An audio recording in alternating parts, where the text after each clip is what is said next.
ये चमड़ी का काला बैग याद है अजय, या भूल गए हो? मैं अपने आलीशान ऑफिस में कुर्सी की टेक लगाकर बैठा हुआ था कि तभी मेरी नजर उस काले चमड़े के बैग पर पड़ी। सामने खड़े हुए उस शख्स ने कहा कि तुम आज जिस कुर्सी पर बैठे हो उसका जरिया सिर्फ तुम्हारी मेहनत और इस एग्जाम को पास करना ही नहीं, बल्कि इसका सबसे बड़ा कारण यही काला चमड़े का बैग है। अगर उस दिन ये बैग ना होता तो आज तुम जिस मुकाम पर हो वो मुकाम कभी भी तुम्हारी जिंदगी में शामिल नहीं होता, बल्कि तुम्हारे कपड़े मिट्टी से सने होते, तुम्हारे हाथों में काले तेल की बदबू होती और हाथों की लकीरें पूरी तरह से काली पड़ चुकी होती, क्योंकि उनमें मजदूरी पकड़कर बहुत ही कठोरता आ चुकी होती। और एक ऐसी जिंदगी तुम्हारे हिस्से में आती जिसे तुम जिंदगी नहीं बल्कि दुखों का पहाड़ मानते। उस इंसान की एक एक बात ने मुझे अंदर तक इतना हिलाकर रख दिया था कि कमरे में एसी चलने के बावजूद भी मेरे माथे पर पसीने की बूंदें आ रही थी। उस इंसान का एक एक शब्द मुझे मेरे अतीत की वादियों में लेकर जाने लगा। ये नज़ारा जो आज आप सबको दिख रहा है, ये कुछ सालों पहले इसके बिल्कुल ही उलट था। मेरा नाम अजय है। गरीबी की चक्की में पिसने वाले लाखों बच्चों की तरह मेरी कहानी भी किसी महल में पैदा होने वाले या मुंह में चांदी का चम्मच लेकर जन्म लेने वाले बच्चों की तरह शुरू नहीं होती। हम 5 बहन भाई थे। मैं सबसे बड़ा था और मेरा दूसरा भाई सबसे छोटा था, जबकि बीच में 3 बहनें थीं। शहर के एक गरीब इलाके में एक छोटा सा 2 कमरों का मकान था, जिसकी छत बरसात में टपकती थी और गर्मियों में तपती थी। वही हमारा एकमात्र सहारा था। मेरे पापा एक मजदूर थे। उनके हाथ ईंट उठाते उठाते पत्थर जैसे सख्त हो चुके थे और चेहरा धूप की तेजी से झुलसा हुआ था, लेकिन उनकी आंखों में हम बच्चों के लिए जो प्यार था वो किसी भी राजा के खजाने से भी ज्यादा कीमती था। वो पूरे दिन बोझ उठाते रहते, ईंट ढोते, ताकि शाम को हमारे लिए इज्जत की रोटी ला सकें। एक रात वो हमेशा की तरह थके हुए घर लौट कर आए। मम्मी ने जल्दी से उन्हें पानी का गिलास उनकी तरफ बढ़ाया। आज बहुत थक गए हैं, आप कुछ देर आराम कर लीजिए, फिर उसके बाद खाना खा लीजिए। मम्मी ने फिक्रमंदी से उनके मिट्टी से सने हुए पैरों को देखते हुए कहा। पापा ने मुस्कुराते हुए पानी पिया और मेरी तरफ देखकर बोले, जो कोने में बैठा अपने स्कूल का होमवर्क कर रहा था, थकान तो तब उतरेगी उमा, जब मेरा अजय बड़ा होकर मुझे सुकून देगा। मेरा बेटा पढ़ लिख कर बड़ा आदमी बनेगा तो ये सारी मजदूरी, ये मिट्टी धोना, ये सब कुछ मैं भूल जाऊंगा। मैं चाहता हूं कि मेरे बच्चे वो जिंदगी ना गुजारें जो मैंने गुजारी है। मैंने अपना पेन रखकर बड़े ही जोश से कहा, हाँ पापा, मैं बहुत मेहनत करूंगा। आप देखना, मैं क्लास में भी फर्स्ट आऊंगा और फिर बड़ा आदमी बनकर आपको भी कभी काम नहीं करने दूंगा। आप बस कुर्सी पर बैठकर हुक्म चलाया करना। पापा ने मुझे गले लगा लिया। उस वक्त उनके पसीने की खुशबू मुझे दुनिया की सबसे अच्छी खुशबू लगी, लेकिन हमें क्या पता था कि किस्मत हमारे लिए क्या लुक चुकी है और हमारे सिर पर कैसी बिजली गिरने वाली है। उसी रात पापा खाना खाकर सोए तो फिर कभी नहीं उठे। सुबह जब मम्मी ने उन्हें उठाने की कोशिश की तो उनका शरीर बर्फ की तरह ठंडा पड़ चुका था। वो हमेशा के लिए गहरी नींद सो चुके थे। घर में कोहराम मच गया। चीख पुकार सुनकर मोहल्ले वाले इकट्ठा हो गए। वो इंसान जो हमारे लिए एकमात्र सहारा था, अचानक हमसे बहुत दूर चला गया। मैं उस वक्त सिर्फ 13-14 साल का था, लेकिन पापा की अर्थी को कंधा देते वक्त मुझे महसूस हुआ कि जैसे मेरी बचपन की अर्थी भी साथ में ही निकल गई हो। पापा के बाद जिंदगी का असली और खौफनाक चेहरा हमारे सामने आया। वो रिश्तेदार जो पापा की जिंदगी में होते हुए हमारे घर आते जाते थे, खूब अच्छे से मिलते थे, खाना खाते थे और अपनेपन का भरोसा दिलाते थे, अचानक अजनबी हो गए।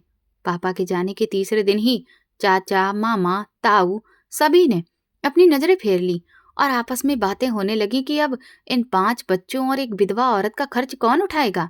सबको अपनी अपनी मजबूरियां याद आ गईं। कोई भी 5 अनाथ बच्चों का बोझ उठाने के लिए तैयार नहीं था। मेरी माँ, जो कल तक सिर्फ घर की 4 दीवारी के अंदर ही रहती थी और जिन्हें बाहर की दुनिया की मुश्किलों का कोई अंदाजा नहीं था, अब जमाने के थपेड़े सहने के लिए अकेली रह गई थी। पापा के दुख ने उन्हें बिल्कुल ही बेजान कर दिया था। उनकी आंखें रो रो कर सूज चुकी थीं, लेकिन हमारे पेट की आग बुझाने के लिए उन्होंने अपने आंसू भी पोंछे और घर से निकलकर वो खड़ी हो गईं।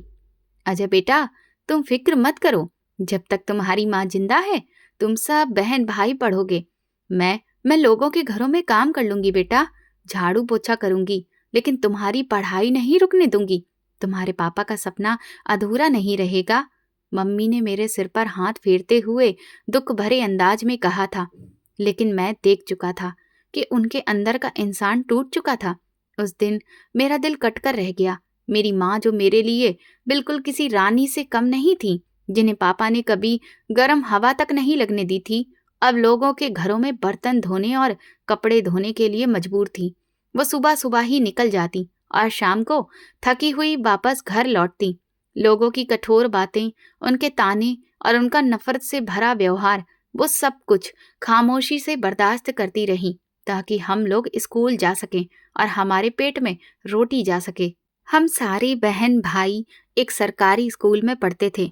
मैं क्लास में बैठता तो था और अपने टीचर की सारी बातें सुनता भी था, लेकिन मेरा ध्यान किताबों की जगह माँ के चेहरे की लकीरों पर ही रहता था। मुझे हर वक्त ये फिक्र लगी रहती थी कि इस वक्त मेरी माँ किसी के घर पर फर्श रग रही होगी। शाम को जब मम्मी घर लौट कर आती तो उनके हाथ सर्फ और साबुन की वजह से बहुत ही खुरदरे हो चुके होते थे और पैर सूजे होते थे। मैं भागकर उनके लिए पानी लाता और उनके पास बैठ जाता। मैं सबसे बड़ा था, इसीलिए मुझे एहसास था कि हमारी माँ हमारे लिए बेइज्जती का पहाड़ झेल रही है। उनके आने से पहले ही मैं घर की सफाई कर देता, बहनों के साथ मिलकर आटा गूंथ कर रख देता ताकि मम्मी को लौटकर काम ना करना पड़े। एक शाम मम्मी बहुत ज्यादा थकी हुई थी। वो चारपाई पर लेटी थीं तो उनके मुंह से हल्की सी कराह निकल रही थी। मैंने तुरंत ही तेल की शीशी उठाई और उनके पैरों में मालिश करना शुरू किया।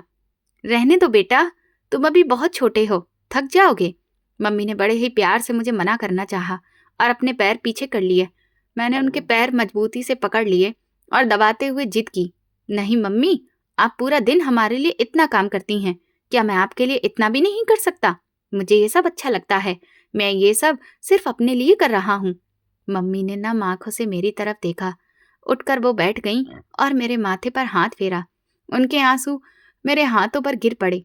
मैंने उनके कठोर हाथों को अपने छोटे से हाथों में लिया और भरी हुई आवाज में बोला, मम्मी बस कुछ साल और, मैं बड़ा हो जाऊंगा ना, फिर मैं आपको लोगों के घरों में काम नहीं करने दूंगा।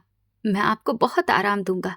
मैंने सुना है कि जब कोई ऑफिसर बनता है ना तो उसे बड़ी गाड़ी और बड़ा बंगला मिलता है। आप देखना, मैं इतना कमाऊंगा कि आपको बिल्कुल रानी बनाकर रखूंगा। आप फिर बस आराम करना। मम्मी के सूखे हुए होठों पर एक उदास मुस्कान आ गई। मेरा बेटा, तू बड़ा ऑफिसर बनेगा और जिस दिन मेरा बेटा ऑफिसर बनेगा उस दिन तुम्हारे पिता की आत्मा को भी सुकून मिलेगा और मैं भी समझूंगी कि मैंने अपना फर्ज अदा कर दिया है। बस तुम अपनी पढ़ाई पर ध्यान दो। मैं ये सब तकलीफें बर्दाश्त कर लूंगी, लेकिन तुम्हें मजदूर नहीं बनने दूंगी। मैंने दृढ़ निश्चय लेते हुए सिर हिलाया कि मैं ऑफिसर बनूंगा मम्मी, जरूर बनूंगा। लेकिन शायद भगवान को हमारी परीक्षा भी और भी ज्यादा लेनी थी। शायद किस्मत हमारे सब्र को आखिरी पैमाने तक नापना चाहती थी। लगातार काम करना, ठीक से खाना ना खा पाना और पापा की कमी ने मम्मी को अंदर से बहुत खोखला कर दिया था। पहले उन्हें बुखार आने लगा। हमें लगा कि ये सिर्फ मौसमी बुखार है, लेकिन फिर खांसी ने ऐसा बसेरा डाल लिया कि जाने का नाम ही नहीं लिया। दवाई के लिए पैसे ही नहीं हो पाते थे, इसीलिए वो घरेलू नुस्खों और इधर उधर की चीजों से काम चलाती रहीं। एक रात मम्मी की तबीयत हद से ज्यादा बिगड़ गई। वो सारी रात खांसती रही और उनके सांस उखड़ने लगी। जब उन्होंने खांस कर थूका तो उसमें खून सा दिखा। ये देखकर मैं डर गया। घर में खाने के लिए कुछ भी नहीं था। आटे का बर्तन खाली था और जेब में एक पैसा भी नहीं था। छोटा भाई भूख से रो रहा था और बहनें उसे पानी पिला पिलाकर बहलाने की कोशिश कर रही थीं। मैंने अपनी माँ की तरफ देखा। उनका चेहरा सफेद पड़ चुका था और आंखें अंदर की तरफ धंस गई थीं। मैं पानी का गिलास लेकर उनके पास गया। मम्मी, पानी पी लो। उन्होंने कांपते हाथों से गिलास पकड़ा, लेकिन कमजोरी इतनी ज्यादा थी कि उनके हाथ से गिलास छूटकर गिर गया और पानी बिस्तर पर फैल गया। वो इतनी लाचार हो गई थी कि उनसे उठकर बाथरूम तक जाना भी मुश्किल हो गया था। अजय, उन्होंने धीमी और टूटती हुई आवाज में मुझे बुलाया। हाँ मम्मी, मैं यही हूँ। मैं उनके पास गया और उनका सिर अपनी गोद में रख लिया। मुझे लगता है कि मेरा वक्त भी बहुत करीब है। अपने बहन भाइयों का मेरे बाद ख्याल रखना, उन्हें बिखरने मत देना बेटा। उनकी आंखों से आंसू बहकर मेरे हाथों पर गिर रहे थे। मेरा दिल मुट्ठी में आ गया। डर की एक भयानक लहर मेरी रीढ़ की हड्डी में दौड़ गई। मम्मी, आप ऐसी बातें मत करो, आप ठीक हो जाओगी। मैं कल डॉक्टर को बुला लूंगा। नहीं बेटा, डॉक्टर को देने के लिए हमारे पास पैसे कहाँ हैं, और अब मुझसे चला भी नहीं जाता। लोगों को घरों का अब मुझसे काम भी नहीं होता।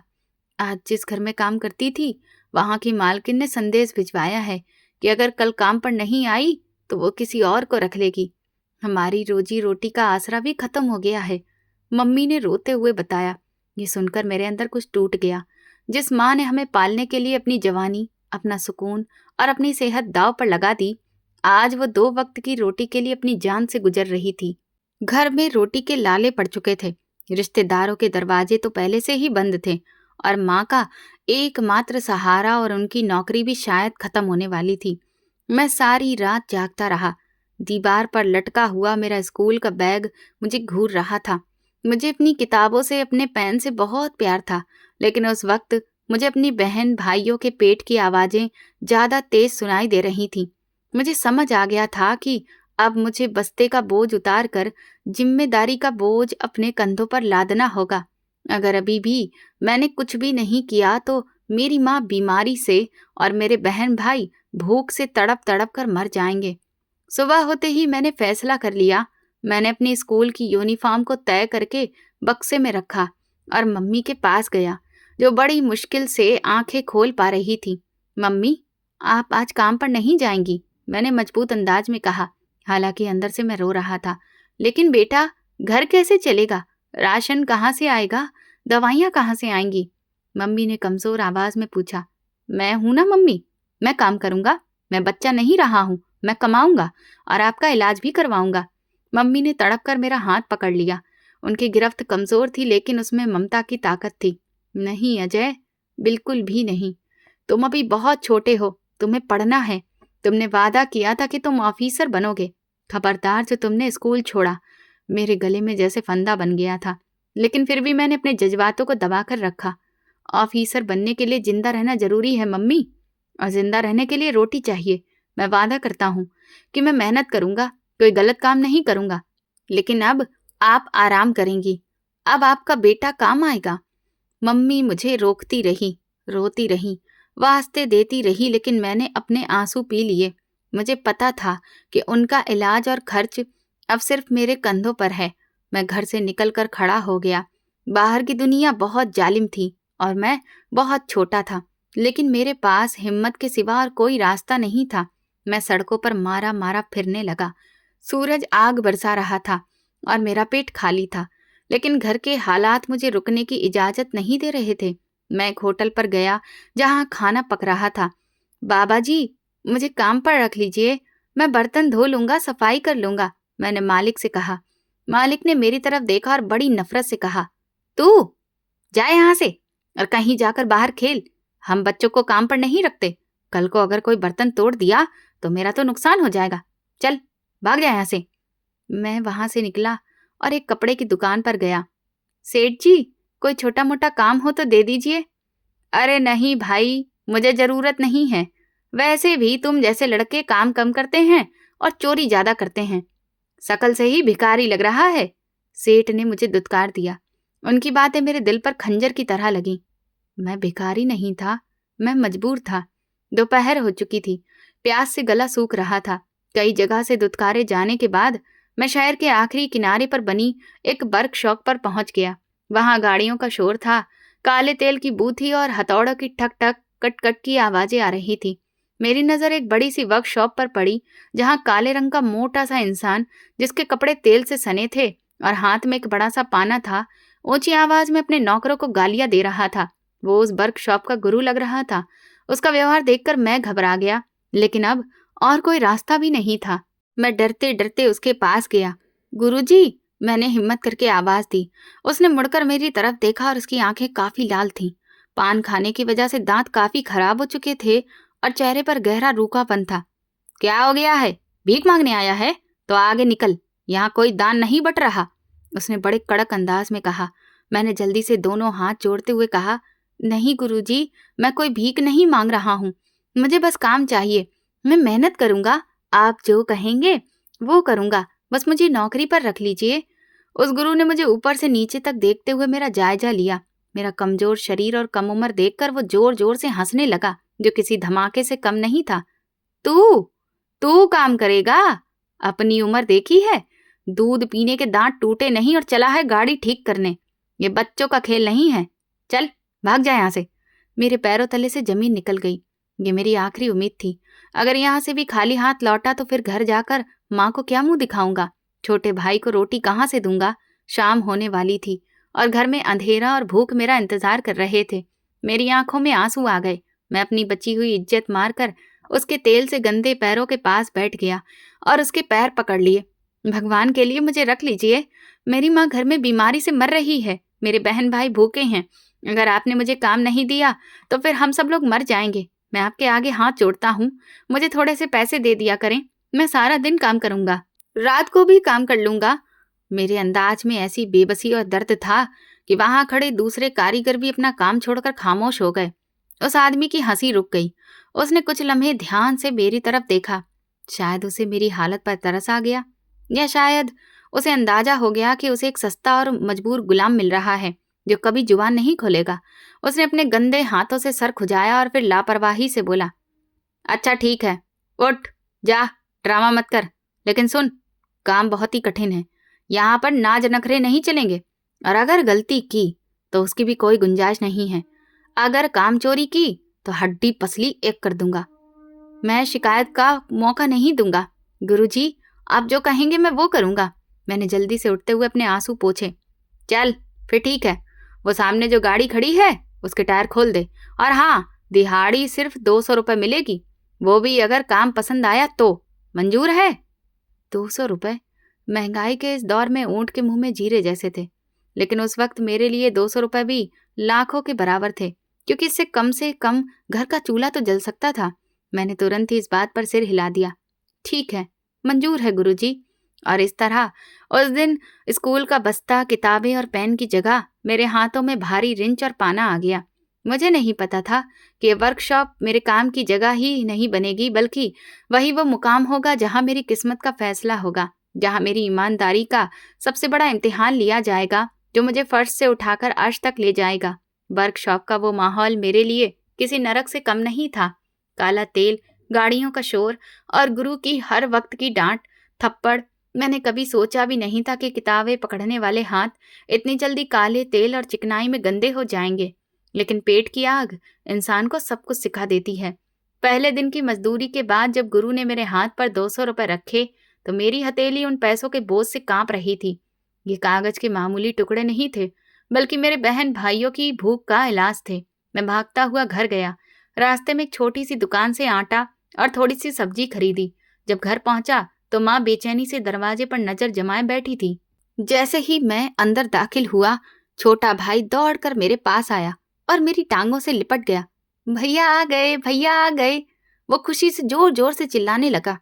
मैंने मुस्कुराते हुए थैला मम्मी के हाथ के पास रख दिया। उन्होंने कांपते हाथों से मेरा चेहरा छुआ। मेरा बेटा बहुत थक गया होगा ना? उनकी आवाज में दर्द और प्यार दोनों घुले हुए थे। मैं जल्दी से अपने गंदे हाथ पीछे छुपा लिए ताकि वो मेरे जख्म और कट ना देख सके। नहीं मम्मी, काम तो बहुत ही आसान है। गुरुजी बहुत अच्छे हैं, उन्होंने मुझे बैठाकर काम सिखाया है। मैं झूठ बोल रहा था ताकि उनका दिल न दुखे। मम्मी ने थैली की तरफ देखा और फिर मेरी तरफ देखा। उनकी आंखों में एक सवाल था जिसे वो जुबान पर नहीं ला पा रही थी। मुझे पता था वो क्या सोच रही थी। 200 रुपये में सिर्फ इतना ही राशन आ सकता था कि पेट भर सके। दवा के लिए 1 रुपया भी नहीं बचा था। बेटा, तुमने अपने लिए कुछ भी नहीं खरीदा? उन्होंने मुझसे पूछा। हाँ मम्मी, गुरुजी ने पेट भरकर मुझे खाना खिला दिया था। मैंने फिर मुस्कुराकर झूठ बोला, हालांकि मेरे पेट में भूख के मारे मरोड़ उठ रही थी। दिन गुजरते गए। वर्कशॉप पर मेरी जिंदगी बहुत मुश्किल होती जा रही थी। गुरु का व्यवहार मेरे साथ जानवरों जैसा था। मैं सुबह सवेरे जाता और रात देर से लौटता। गुरु मुझे भारी भरकम पुर्जे उठवाता, गाड़ियां धुलवाता और जरा सी गलती पर थप्पड़ जड़ देता। एक दिन मैं गाड़ी के नीचे लेटा हुआ काम कर रहा था कि मेरे हाथ से पाना फिसल गया। गुरु ने देखा तो वो गुस्से से आग बबूला होकर मेरे पास आया और मुझे कमीज के कॉलर से पकड़कर बाहर की तरफ घसीट लिया। अरे ओ नवाबजादे, तेरा ध्यान कहाँ रहता है? अगर ग्राहक की गाड़ी खराब हुई तो मैं तेरी खाल खींच लूंगा। उसने चिल्लाते हुए मेरे सिर पर जोर से थप्पड़ जड़ दिया। मेरी आंखों में आंसू आ गए, लेकिन मैंने रोते हुए कहा, माफ कर दीजिए गुरुजी, वो हाथ में तेल लगा हुआ था, इसीलिए फिसल गया। बहाने मत बना, कामचोर, कहानी मत सुना। जा, दफा हो जा यहां से, और दूसरी गाड़ी के टायर खोल। उसने धक्का देकर मुझे दूर हटा दिया। मैं खामोशी से उठा और काम पर लग गया। मम्मी की तबीयत अब पहले से ज्यादा खराब हो चुकी थी। खांसी के साथ अब खून भी आने लगा था। डॉक्टर ने महंगी दवाइयां लिख दी थीं, लेकिन मेरे पास तो 2 वक्त की रोटी के पैसे भी बड़ी मुश्किल से पूरे हो पाते थे। दवा कहाँ से लाता? एक शाम मैंने हिम्मत करके गुरु के सामने हाथ जोड़ दिए। गुरुजी, एक रिक्वेस्ट थी, मैंने डरते डरते कहा। वो कुर्सी पर बैठा चाय पी रहा था। उसने तिरछी नजरों से मुझे देखा। क्या है? जल्दी बोल। गुरुजी, घर के हालात बहुत खराब हैं। मेरी माँ बहुत बीमार है। 200 रुपए में गुजारा नहीं होता। अगर आप इजाजत दें तो रात को मैं किसी होटल पर पार्ट टाइम काम कर लूं या कोई और काम ढूंढ लूं। मैंने कांपती आवाज में प्रार्थना की। गुरु ने उठकर कप को मेज पर जोर से रखा और गुस्से से मेरी तरफ देखा। अच्छा, तो तू अब 2-2 जगह नौकरी करेगा? तेरा ध्यान काम में तो वैसे भी नहीं लगता। रात को जागेगा तो सुबह वर्कशॉप पर क्या खाक ढंग से काम करेगा? लेकिन गुरुजी, पैसों की बहुत जरूरत है, मैंने विनती की। देख लड़के, अगर यहाँ काम करना है तो मेरे हिसाब से चलना होगा। मुझे पार्ट टाइम वाला ड्रामा नहीं चाहिए। और सुन, आज से तेरी छुट्टी का वक्त भी बढ़ रहा है। दुकान बंद करके और सफाई करके ही घर जाया कर। अगर तुझे मंजूर है तो रुक, वरना यहाँ से रास्ता नाप ले। उसने बड़ी बेरहमी से फैसला सुना दिया। मेरा दिल बैठ गया। मैं वहां से जा भी नहीं सकता था, क्योंकि कोई और मुझे काम पर रखने के लिए तैयार नहीं था, और यहाँ रुकना किसी नरक से कम नहीं था। मैंने सिर झुका लिया और जी ठीक है कहकर काम पर लग गया। वो दिन मैं कभी नहीं भूल सकता, जब मेरी ईमानदारी का सबसे बड़ा इम्तिहान शुरू हुआ था। गर्मी बहुत तेज थी। दोपहर का वक्त था। वर्कशॉप पर सन्नाटा पसरा था। गुरु अपने केबिन में पंखे के नीचे बैठा था, जबकि मैं बाहर धूप में खड़ा था। गुरु ने मुझे आवाज दी, अरे ओ अजय, इधर आ। मैं दौड़ कर गया। जी गुरुजी। उसने वर्कशॉप के कोने में खड़ी एक पुरानी धूल मिट्टी से सनी कबाड़ गाड़ी की तरफ इशारा किया। वो गाड़ी शायद बरसों से बंद पड़ी थी और अब मालिक उसे ठीक करवाने के लिए आया था। ये गाड़ी देख रहा है? इसका इंजन खोलना है और एक एक पुर्जे को तेल से धोकर अच्छे से चमकाना है। मुझे इस पर जरा सा भी कचरा दिखाई नहीं देना चाहिए। मैंने गाड़ी की हालत देखी तो मुझे अंदाजा हो गया कि ये घंटों का काम है। ठीक है गुरुजी, मैं अभी शुरू करता हूँ। और सुन, जब तक ये काम खत्म नहीं होगा, ना तुझे रोटी मिलेगी ना पानी। ये काम आज शाम तक हर हाल में पूरा हो जाना चाहिए। उसने हुक्म सुनाया। मैं सुबह से भूखा था। ये सुनकर मेरे पेट में भूख की लहर उठी, लेकिन मैंने खामोशी से सिर हिला दिया। मैं सारा दिन उस गाड़ी के साथ जूझता रहा। गर्मी और भूख से मेरा बहुत बुरा हाल था। चक्कर आ रहे थे, लेकिन गुरु के डर से मैं रुका नहीं। शाम होने वाली थी जब मैंने इंजन का काम तकरीबन पूरा कर लिया था। मेरे कपड़े सिर से पैर तक काले हो चुके थे। मैं गाड़ी के अंदर की सफाई करने के लिए पिछली सीट की तरफ गया। सीट के नीचे बहुत सारा कचरा फंसा हुआ था। मैंने हाथ डालकर पुराने कागज और खाली बोतलें निकाली। अचानक मेरा हाथ किसी सख्त चीज से टकराया। वो कोई भारी चीज थी जो सीट के ठीक नीचे दबी हुई थी। मैंने जोर लगाकर उसे बाहर खींचा। वो काले रंग का एक चमड़े का बैग था। उस पर धूल जमी हुई थी, लेकिन चमड़ा बहुत ही बेहतरीन क्वालिटी का लग रहा था। मैं हैरानी से उस बैग को देखने लगा। ये क्या चीज है? शायद मालिक का कोई पुराना सामान होगा, मैंने खुद से सोचा। मैंने बैग को अपनी गोद में रखा और उसकी चेन पर हाथ रखा। चेन थोड़ी सी जाम हो गई थी, लेकिन ताकत लगाने पर हल्की सी आवाज के साथ वो खुल गई। और जैसे ही उस बैग का मुंह खुला, मेरी आंखें खुली की खुली रह गईं। मेरे गले से आवाज निकलना बंद हो गई थी। वो बैग औजारों से नहीं भरा था, बल्कि उसके अंदर नोटों की गड्डियां थीं। 500 के नोटों के बंडल इतने सलीके से रखे हुए थे कि गिनना ही मुश्किल था। ये लाखों नहीं, शायद करोड़ों रुपए हो सकते थे। मेरा दिल जोर जोर से धड़कने लगा। एक पल के लिए मुझे ऐसा लगा जैसे मैं कोई सपना देख रहा हूँ। मैंने कांपते हाथों से नोटों को छुआ। वे बिल्कुल असली थे। इतने सारे पैसे मैंने अपनी जिंदगी में कभी एक साथ नहीं देखे थे। मेरे दिमाग में सबसे पहला ख्याल अपनी माँ का आया। वो माँ जो दवा के लिए तरस रही थी। वो बहन भाई जो पेट भरकर खाना नहीं खा सकते थे, मेरे कानों में तुरंत ही बुरे ख्याल आने लगे, जैसे कि शैतान मुझ पर हावी हो रहा हो। अजय, ये तो तेरी लॉटरी लग गई। इतने पैसों से तो तू अपनी माँ का अच्छा इलाज करवा सकता है, अपना घर भी ले सकता है। फिर तुझे इस जालिम आदमी की गालियां नहीं सुनने पड़ेंगी। ले ले ये पैसे, किसी को भी पता नहीं चलेगा। ये गाड़ी कबाड़ थी, मालिक शायद भूल चुका है। मैंने नोटों की तरफ ध्यान से देखा। उनकी चमक मेरी आंखों को और बड़ा बड़ा कर रही थी। मैंने बैग बंद करने की कोशिश की, लेकिन हाथ रुक गए। भूख और गरीबी इंसान को कमजोर कर देती है। मेरे सामने मेरी सारी मुश्किलों का हल रखा था। बस एक बार ये बैग छुपाना था और मेरी जिंदगी बदल सकती थी। लेकिन फिर अचानक मेरे कानों में माँ की आवाज गूंजी, बेटा मर जाना, लेकिन बेईमानी की कमाई कभी भी घर लेकर मत आना। गरीबी बर्दाश्त हो जाती है, लेकिन बेईमानी की कमाई हमारी पूरी जिंदगी बर्बाद कर देती है। मैं अब उलझन में पड़ गया था। एक तरफ दौलत का अंबार था जो मेरी हर जरूरत पूरी कर सकता था, और दूसरी तरफ मेरी माँ की सीख थी। मेरा जमीर मुझे झंझोड़ रहा था। मैं पसीने में भीग गया। मैंने कांपते हाथों से बैग की चेन दोबारा बंद करने लगा। दिल में एक जंग जारी थी कि अब मैं क्या करूं। मैं ऐसी सोच में खोया था कि तभी पीछे से गुरु की भारी आवाज आई, ओ लड़के, क्या कर रहा है वहां? काम खत्म हुआ है या नहीं? मेरा दिल उछलकर गले में आ गया। अगर गुरु ने ये बैग देख लिया तो वो मुझे जान से मार डालेगा, या फिर ये पैसे खुद ही रख लेगा। मुझे पता था कि गुरु ईमानदार नहीं है। वो ग्राहकों की गाड़ियों के नए पुर्जे निकालकर पुराने पुर्जे लगा देता था। अगर उसे इस बैग की भनक भी पड़ गई तो ये अमानत कभी भी इसके असली मालिक तक नहीं पहुंचेगी। मैंने जल्दी से बैग वापस सीट के नीचे धकेल दिया। जी गुरु जी, बस सीट के नीचे से कचरा निकाल रहा हूँ, मैंने घबराकर जवाब दिया। गुरु पास में आया और झांक कर देखा।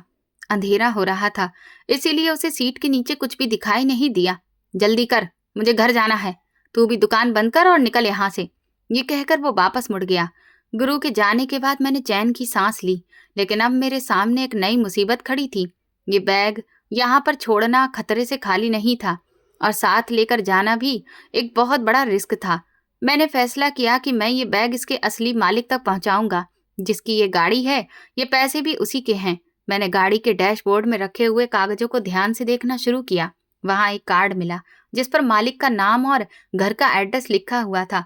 वो शहर के एक बहुत ही आलीशान इलाके का पता था। अंधेरा फैल चुका था।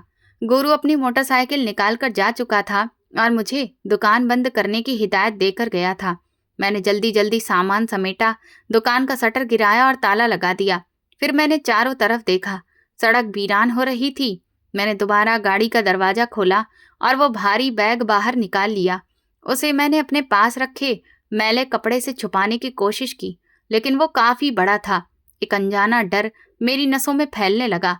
अगर किसी ने मुझे इस बैग के साथ देख लिया तो समझेगा कि मैंने चोरी की है। अगर पुलिस मिल गई तो मैं क्या जवाब दूंगा?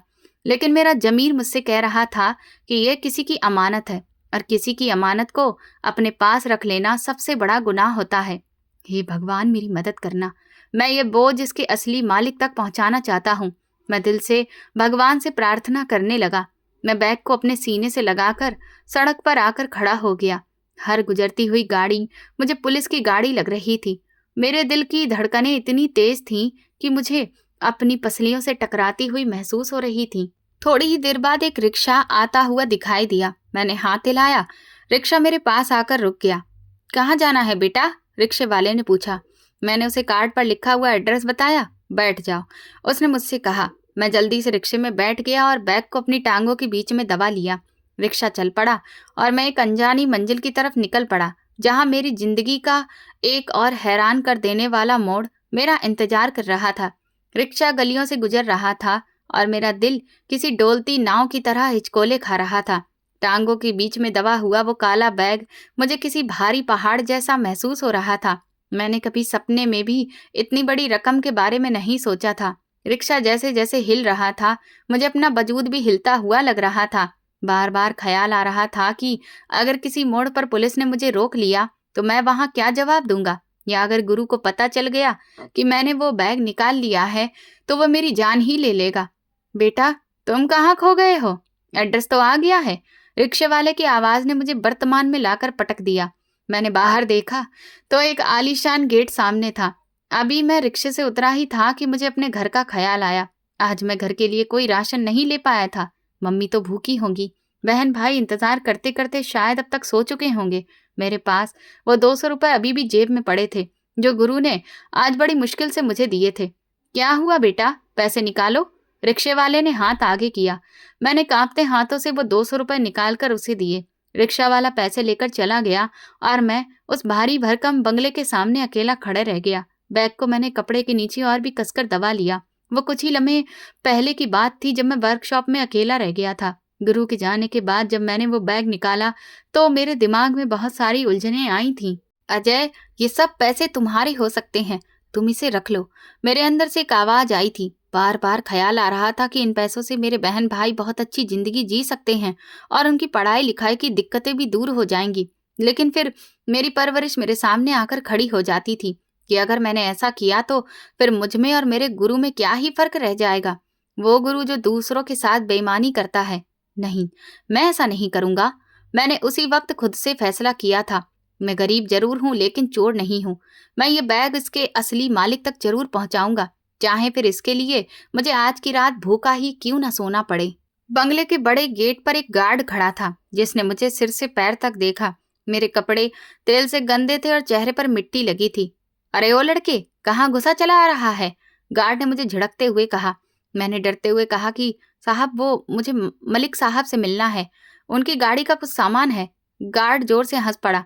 मलिक साहब तुम्हारे जैसे भिखारियों से नहीं मिलते, चल भाग यहाँ से। उसके अंदाज की तलखी ने मेरे अंदर एक टीस पैदा कर दी। मैं भिखारी नहीं था, मैं एक मेहनत करने वाला इंसान था, जिसके हाथ में इस वक्त इस बंगले के मालिक की करोड़ों की अमानत थी। देखो भैया, मेरी बात तो सुनो, बहुत जरूरी काम है, बस एक बार कह दो कि वर्कशॉप से अजय आया है। मैंने मिन्नत की। गार्ड ने गुस्से से मुझे धक्का दिया। कह रहा हूं ना, जाओ यहां से, वरना मैं पुलिस को बुला लूंगा। मैं पीछे हट गया, लेकिन मैं वहां से जा नहीं सकता था। मैं गेट के साथ लगी हुई दीवार के बगल में बैठ गया। बैग मेरे हाथ में था और मेरा दिमाग अतीत के उन पलों में भटक रहा था जब हम खुशहाल हुआ करते थे। पापा जिंदा थे तो हमें कभी किसी के सामने हाथ फैलाने की जरूरत नहीं पड़ती थी। कुछ देर गुजरी तो एक नौकर गेट से बाहर निकला। मैंने लपक कर उसे पकड़ लिया। भैया, भगवान के लिए मेरी बात तो सुनो। देखो, मैं यहाँ कोई भीख मांगने नहीं आया हूँ। साहब की एक अमानत मेरे पास है, बस मैं वो देकर चला जाऊंगा। उस नौकर को शायद मुझ पर तरस आ गया। उसने मेरा बैग देखा, जिससे मैंने छुपाया हुआ था। क्या है इसमें? उसने पूछा। मैं सिर्फ साहब को ही दिखा सकता हूँ, मैंने जोर देते हुए कहा। वो अंदर गया और थोड़ी ही देर के बाद वापस लौट आया। आ जाओ, साहब ने तुम्हें बुलाया है, लेकिन देखो कोई भी उल्टी सीधी हरकत मत करना, वरना तुम्हें जेल भी हो सकती है। मैं धड़कते दिल के साथ अंदर दाखिल हुआ। मैं एक बहुत बड़े हॉल में पहुंचा, जहां सोफे पर एक बहुत ही रौबदार आदमी बैठा हुआ अखबार पढ़ रहा था। यही वो इंसान था जिसकी आज मैंने गाड़ी साफ की थी। हाँ बोलो लड़के, क्या लेकर आया है? उस आदमी ने अखबार से नजर हटाए बिना ही पूछा।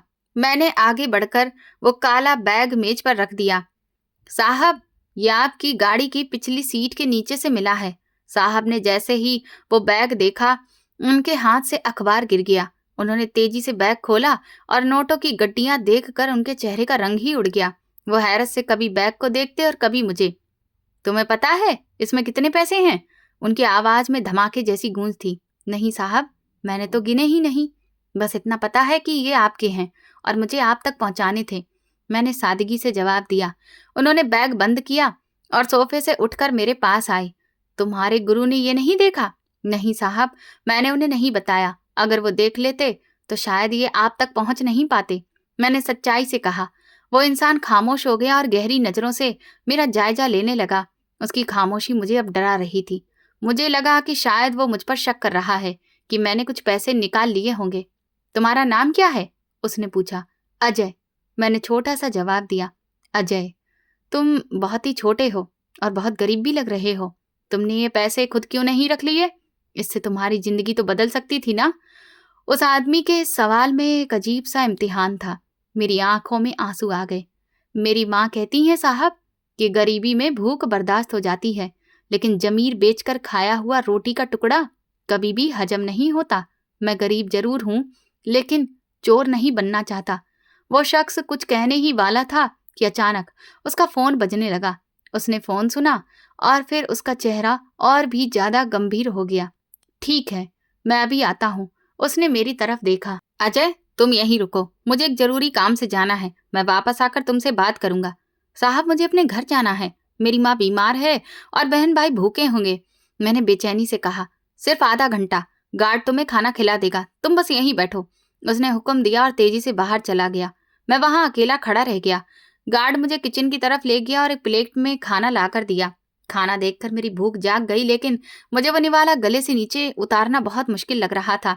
घर में सब लोग भूखे होंगे और मैं यहाँ इतना स्वादिष्ट खाना खा रहा था। मैंने वो खाना नहीं खाया। मैंने नौकर से कहा कि क्या मैं इसे अपने घर लेकर जा सकता हूँ। उसने हैरत से मुझे देखा और एक टिफिन में वो खाना पैक करके दे दिया। मैं बंगले के लॉन में बैठकर साहब का इंतजार करने लगा।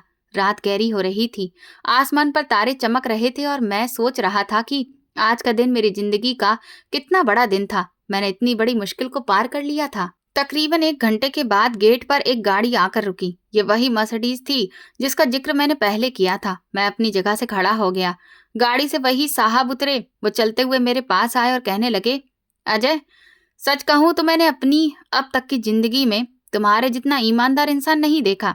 न जाने कितने ही लोगों से मैं मिलता रहा हूँ, जिनमें से एक अमीर और बेहतरीन लोग हैं, जिनके पास दौलत की कोई कमी नहीं है, लेकिन फिर भी दौलत को लेकर उनकी भूख 1% भी कम नहीं होती। बल्कि पैसों के लिए तो वे किसी भी हद तक बेईमानी तक गिर सकते हैं। लेकिन एक तुम हो जो गरीब होने के बावजूद भी अपनी नीयत में जरा सा भी खोट नहीं आने दिया। इतने सारे पैसों से तुम अपनी हर तरह की मुसीबत से छुटकारा पा सकते थे, लेकिन फिर भी तुमने सबसे ऊपर अपनी ईमानदारी को रखा। मेरे पास भले ही कितनी भी दौलत हो, लेकिन सच कहूं तो आज तुम वो इंसान हो जो मुझे अपने से भी ज्यादा दौलतमंद लग रहे हो, क्योंकि तुम्हारे पास ईमानदारी की दौलत है।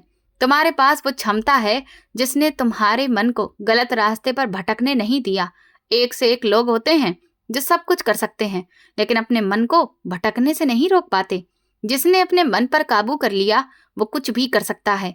और सच कहूं तो मुझे तुम्हारे अंदर वही ताकत नजर आती है। मैं इस बैग को लेकर बहुत लंबे समय से परेशान था, क्योंकि मैं बुरी तरह से भूल चुका था कि इस बैग को मैंने कहाँ रखा है। न जाने कब से इसे ढूंढा जा रहा था, पर देखो तो ये मिला भी तो कहाँ। शायद ये किस्मत का खेल ही था जो उसने इस बैग के जरिए मुझे तुम जैसे एक ईमानदार इंसान से मिलवाया। मुझे तुमसे बहुत कुछ सीखने को मिलेगा और इसीलिए आज से तुम्हारे और मेरे रास्ते अलग नहीं होंगे। मलिक साहब की बातें मुझे समझ में ही नहीं आ रही थी। मैं हैरत से उन्हें देख रहा था। मैंने कहा, साहब, रात बहुत हो गई है, मैं अपने घर जाना चाहता हूँ। मेरी माँ और मेरे भाई बहन मेरा इंतजार कर रहे होंगे। वो मुस्कुराने लगे और बोले, तो ठीक है, चलो हम साथ में चलते हैं। मैंने कहा, लेकिन आप मेरे साथ मेरे घर क्यों? वो कहने लगे, अरे चलो तो सही, क्या तुम मुझे अपने घर नहीं ले जा सकते? उनकी ये बात सुनकर मैं थोड़ा सा झिझक गया, क्योंकि वो इतने बड़े अमीर आदमी थे और मेरा घर एक छोटा सा गरीब खाना था। इसलिए मुझे बहुत झिझक लग रही थी। मैं चाहकर भी उन्हें मना नहीं कर सका। फिर उन्होंने मुझे अपनी शानदार मर्सिडीज गाड़ी में बिठाया। सच कहूं तो इतनी अच्छी गाड़ी में बैठते हुए भी मुझे बहुत घबराहट हो रही थी। बार बार लग रहा था कि उनकी गाड़ी की सीट मेरे कपड़ों से गंदी हो जाएगी। लेकिन उन्होंने जितनी इज्जत के साथ मुझे बिठाया था, उसके बाद मैं उन्हें मना तो नहीं कर सकता था। कुछ ही देर के बाद मैं अपने मोहल्ले की गली में पहुंच चुका था। जैसे जैसे मेरा घर करीब आ रहा था, मेरे दिल की धड़कन बहुत तेज हो रही थी, क्योंकि मुझे समझ ही नहीं आ रहा था कि मैं मलिक साहब को कहाँ बैठाऊंगा और इस वक्त न जाने कैसा माहौल होगा मेरे घर पर। शायद सब लोग सो चुके होंगे, लेकिन नहीं, मेरी माँ तो मेरा इंतजार कर रही होगी। मेरे घर में तो उनके स्वागत के लिए कुछ खाने पीने को भी नहीं है। इन्हीं सब उलझनों में डूबा हुआ था कि तभी गाड़ी रुकी और मुझे अपना घर कुछ दूरी पर ही नजर आ गया। फिर हम दोनों उतरकर धीरे धीरे चलने लगे। जैसे ही मैं घर के अंदर पहुंचा, मम्मी ने प्यार से कहा, आ गया मेरा बेटा।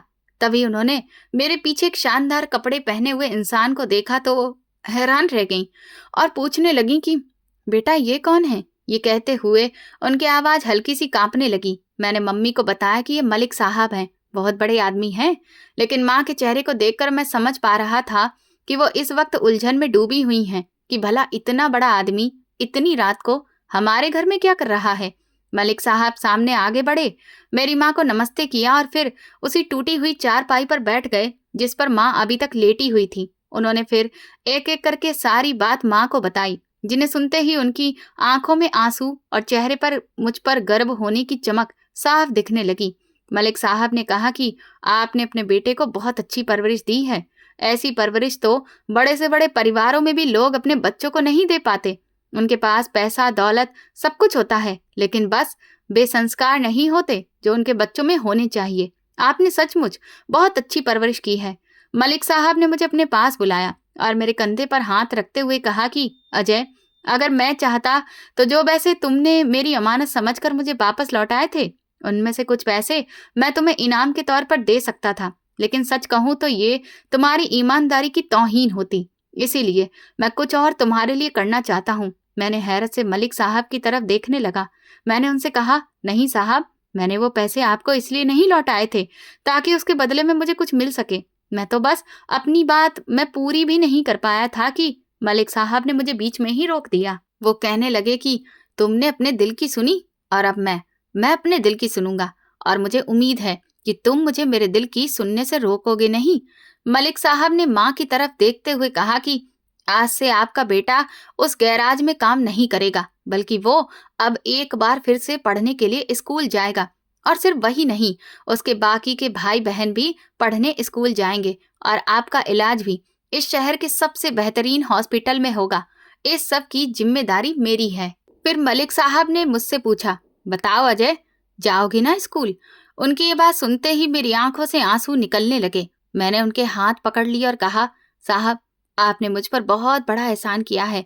सच कहूं तो जब से मेरी पढ़ाई छूटी है, मैं हर दिन अंदर ही अंदर घुट रहा था, क्योंकि पढ़ लिख कर एक बहुत बड़ा ऑफिसर बनना सिर्फ मेरा ही नहीं बल्कि मेरे पापा का भी सपना था। लेकिन इस गरीबी की चक्की में पिसकर न सिर्फ मेरा सपना मर रहा था, बल्कि मैं भी हर दिन मरता जा रहा था। मलिक साहब ने मुझे अपने गले से लगाते हुए कहा, रो मत बेटा, आज के बाद तुम्हारे सपने नहीं मरेंगे। तुम ऑफिसर बनना चाहते हो ना, तो तुम बनोगे। बस अब तुम्हें सिर्फ अपनी पढ़ाई पर ध्यान देना है और खूब मेहनत करनी है।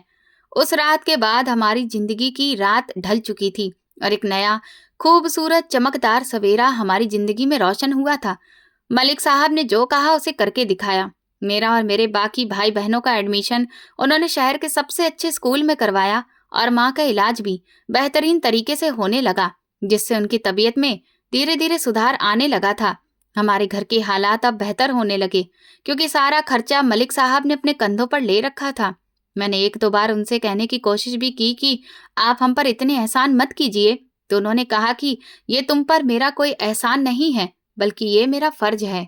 एक फर्ज तुमने निभाया था और एक फर्ज मैं निभा रहा हूँ, और तुम इसे किसी भी एहसान या बोझ की तरह मत समझो। जिस दिन तुम कामयाब होकर कुछ बन जाओगे, उस दिन मैं इस फर्ज से खुद को अलग कर लूंगा, लेकिन तब तक के लिए तुम मुझे नहीं रोकोगे। मैंने मलिक साहब की बात मान ली और दिन रात खुद को पढ़ाई में पूरी तरह झोंक दिया, क्योंकि मुझे जल्द से जल्द अपने पापा का वो सपना पूरा करना था जो ना सिर्फ हमारे लिए जरूरी था, बल्कि हमारी जिंदगी को भी बदल देने वाला था। और फिर आखिरकार वो दिन आया जब मेरा सिलेक्शन एसपी के पोस्ट पर हुआ। मैं खुशी से फूला नहीं समा रहा था। उस दिन सबसे पहले मैं माँ को अपने साथ लेकर मलिक साहब के बंगले पर मिठाई लेकर पहुंचा और उनका आशीर्वाद लिया, क्योंकि अगर वो मेरी जिंदगी में ना आते तो शायद मेरा ये सपना हमेशा सपना ही रह जाता। उस दिन मलिक साहब गर्व से फूले नहीं समा रहे थे, बिल्कुल उसी तरह जैसे कोई पिता अपने बेटे की कामयाबी पर फक्र महसूस करता है। उनकी आंखों से जो खुशी के आंसू निकल रहे थे, वे मेरे लिए बहुत कीमती थे। मैंने उनके पैर छूकर आशीर्वाद लेते हुए उनसे कहा कि आप मेरे लिए भगवान से कम नहीं हैं, और आपने मेरे लिए जो किया है वो मैं मरते दम तक नहीं भूलूंगा। आज भगवान ने मुझे इतना कामयाब कर दिया है कि मैं ना सिर्फ बखूबी अपने परिवार की जिम्मेदारी संभाल रहा हूँ, बल्कि शहर में जब भी मुझे कोई बेसहारा या लाचार दिखता है तो मैं उसकी मदद करने से अपने कदम पीछे नहीं खींचता। मुझे हर उस बच्चे में अपना अतीत नजर आता है। मैं सोचता हूँ कि मेरी जिंदगी में तो मलिक साहब चमत्कार बनकर आए थे, लेकिन हर बच्चा मेरे जैसा खुशकिस्मत नहीं होता जिसकी जिंदगी में मलिक साहब जैसे महान इंसान आए। इसीलिए जितनी मदद मुझसे हो सकती है, मैं हर हाल में हर जरूरतमंद की मदद करता हूँ। आज ना सिर्फ मेरा अपना घर और गाड़ी है, बल्कि मेरी माँ पूरी तरह से स्वस्थ होकर मेरे साथ है। आज वो गरीबी के दिन पीछे छूट चुके हैं। मेरी 2 बहनें टीचर बन चुकी हैं। एक बहन बैंक में मैनेजर है और छोटा भाई अभी अपनी 12वीं की पढ़ाई कर रहा है। आज जिंदगी में सब कुछ बेहतरीन है, लेकिन जब भी मैं पीछे पलटकर अपने अतीत को देखता हूँ तो लगता है कि एक वो समय था जिसमें मैं सोच भी नहीं सकता था कि मैं कुछ बन भी पाऊंगा या अपने घर वालों को एक बेहतर भविष्य दे पाऊंगा। लेकिन ऊपर वाले की मेहरबानी थी कि उसने मुझे मलिक साहब से मिलाया। अगर वो चमड़े का बैग मेरी जिंदगी में ना आता तो शायद मैं मलिक साहब तक कभी नहीं पहुंचता। आज जब हमारे दिन बेहतर हैं, हम सब अच्छी पोस्ट पर काम कर रहे हैं, तो वही रिश्तेदार जिन्होंने पापा के जाते ही हमसे मुंह मोड़ लिया था, जो हमसे रिश्ता रखना अपनी बेइज्जती समझते थे, वही लोग आज समाज में हमारा नाम लेकर खुद को ऊंचा दिखाते हैं कि अरे हम तो उनके रिश्तेदार हैं। शायद ये दुनिया ऐसी ही है जहां आपको आपकी पोस्ट, आपके पैसे और रुतबे से ही आंका जाता है। हमारे दिन बदले तो हमारे रिश्तेदार भी बदल गए और उन्होंने एक बार फिर से हमसे रिश्ता जोड़ने की कोशिश की।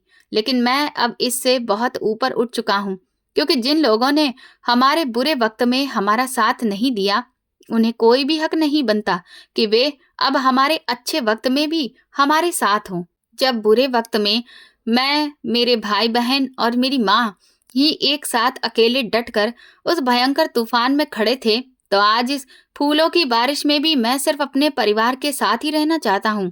और इसीलिए ऐसा नहीं है कि मैंने उनमें से किसी की भी बेइज्जती की, लेकिन हाँ, बहुत ही इज्जत के साथ मैंने उन सबके सामने हाथ जोड़कर अपनी तरफ आने वाले रास्ते के सारे दरवाजे बंद कर दिए। हो सकता है कि मेरी ये बात आपको गलत लगे, लेकिन मेरा मानना यही है कि जो हमारे बुरे वक्त में हमारे साथ नहीं है, उसे हमारे अच्छे वक्त में भी साथ नहीं होना चाहिए। मैं आज भी लगभग हर हफ्ते मलिक साहब से मिलने जरूर जाता हूँ, उनका हाल चाल पूछता हूँ। वो मुझे मेरे पिता के जैसे ही लगते हैं। मैं भगवान से प्रार्थना करता हूँ कि इस दुनिया में हर अजय को मलिक साहब जैसा इंसान जरूर मिले। तो दोस्तों, अगर आपको ये कहानी पसंद आई है तो कमेंट करके जरूर बताएं, वीडियो को लाइक करें, हाइप दें और ज़्यादा से ज़्यादा शेयर करें। चैनल पर नए हैं तो सब्सक्राइब करें और नोटिफिकेशन बेल दबाएं ताकि अगली अपडेट सबसे पहले आपको मिले। ये कहानी प्रेरणा और मानवीय मूल्यों पर आधारित है।